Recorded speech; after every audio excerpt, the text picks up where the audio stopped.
Hey everybody, welcome to the channel. Today I'm going to show you how to do an oil change on a Land Cruiser with a 2U ZFE engine. I've done it 18 times on my Land Cruiser here, and I've definitely run into issues where I've spilled oil, I've dropped the bolt in the funnel, lost it into the pan. So I'm going to show you the easiest steps to make this as clean and easy as possible. So let's go ahead and get to it. The first thing you need is your oil, and this vehicle calls for 5W30, and the capacity of the system is 7.2 quarts. So you're going to want to have 8 quarts on hand. Now, when I've done this 18 times, I only am able to get about 6.6 quarts back into the system, but it's good to have some extra on hand in case you get a leak while you're driving later on. You can carry that in the vehicle with you. I'll get into later why I chose this Mobil 1 extended performance high mileage, but there are other options, and the cheapest place to get it is actually at bulk stores like a Walmart, rather than those individual auto stores.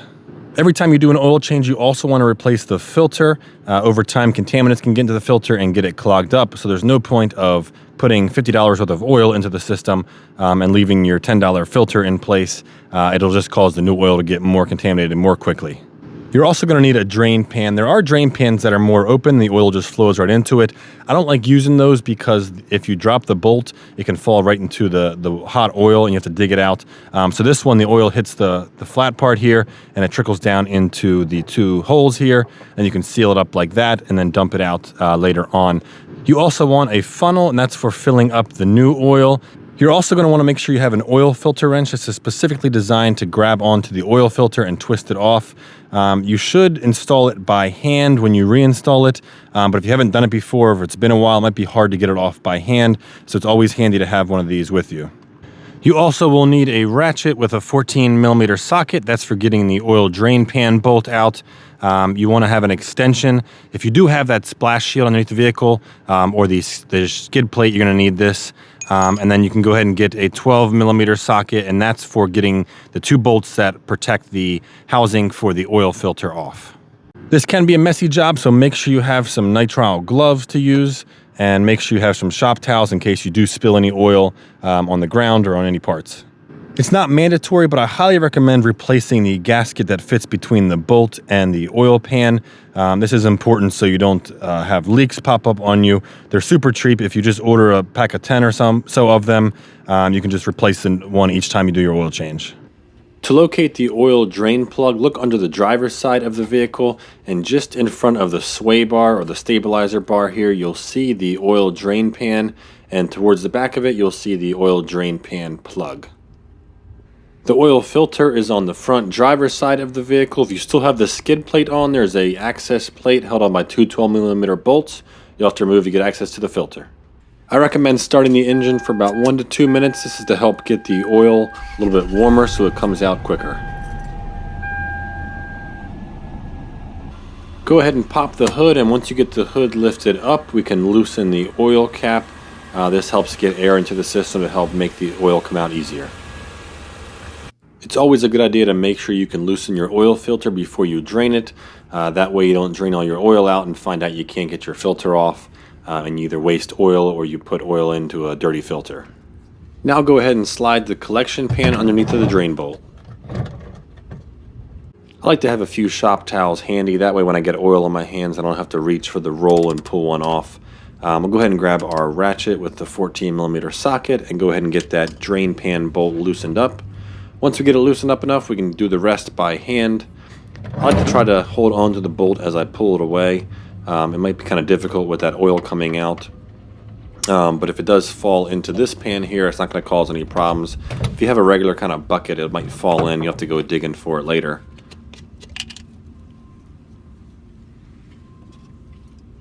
And you can see here I'm actually collecting a small oil sample to send off to get tested.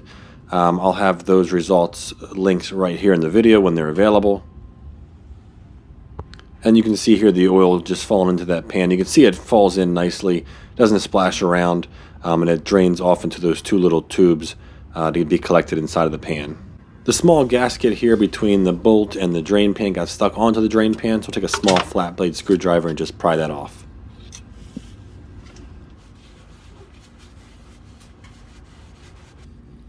Now we'll take a new gasket and we'll put it onto the drain pan bolt, and we'll get that bolt reinstalled to the drain pan.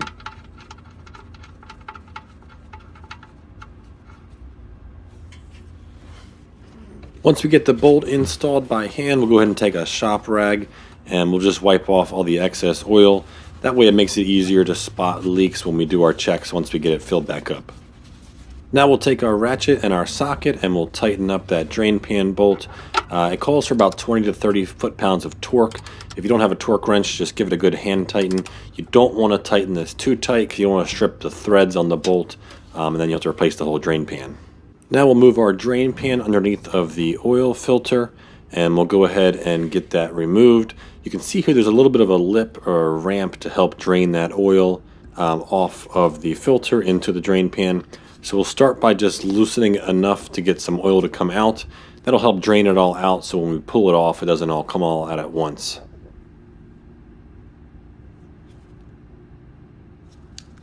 Once you get enough oil to drain out, we'll go ahead and take the filter all the way off.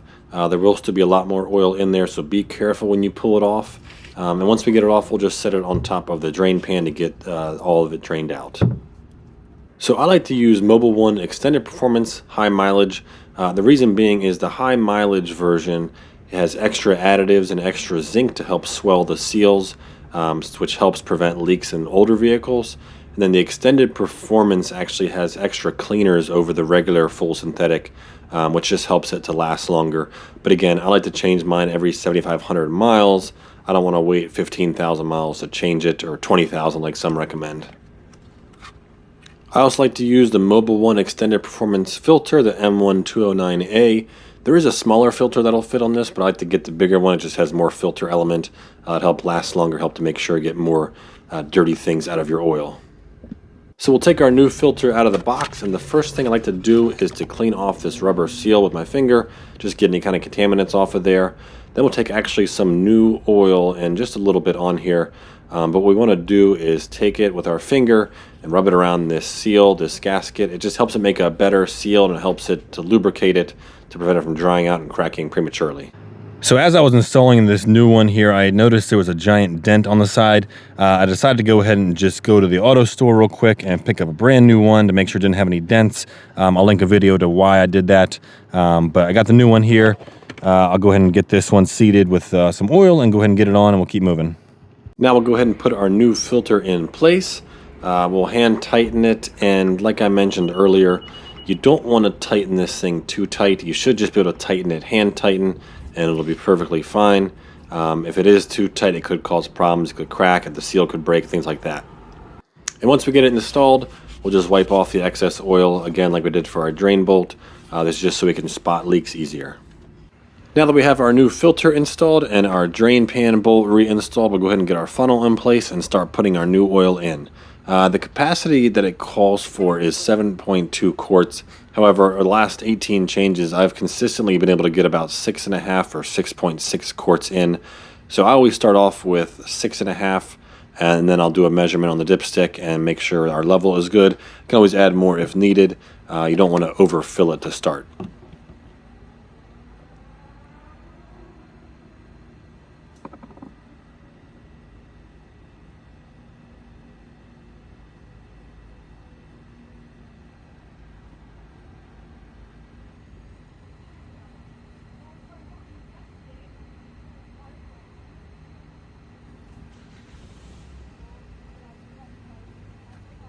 Once we get it filled up, we'll go ahead and start the engine up. I like to leave the key in the ignition or the electronics position for a little bit just to give the oil pump time to get started up. And then we'll let it run for about 30 seconds just to help get the new oil throughout the system before we measure the level.